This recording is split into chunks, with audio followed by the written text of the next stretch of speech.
أعزائي المشاهدين، النهارده معنا خبر عن نادي حرس الحدود. نادي حرس الحدود هو نادي مصري يتبع المؤسسة العسكرية المصرية قوات حرس الحدود، ويقع مقره في الإسكندرية، ويشارك في الدوري المصري الممتاز لكرة يشارك في الدوري المصري الممتاز لكرة القدم. ورئيسه هو عبد الحكيم إبراهيم، والمدرب محمد حليم. وأيضا كان يسمى قديما باسم نادي خفر السواحل، ولعب في الدوري المصري الممتاز بين أعوام 1963 و 1967.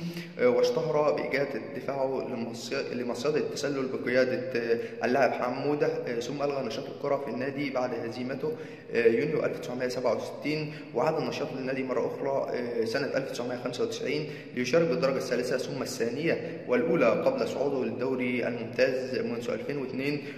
اشتهر نادي حرس الحدود بتشجيع جنود القوات المسلحة في أغلب المباريات في موسم 2011-2012 الملغي بسبب مذبحة بورسعيد. كانت تصدر الدوري الممتاز بدون هزيمة، وبعد 17 جولة بفارق 4 نقاط عن النادي الأهلي.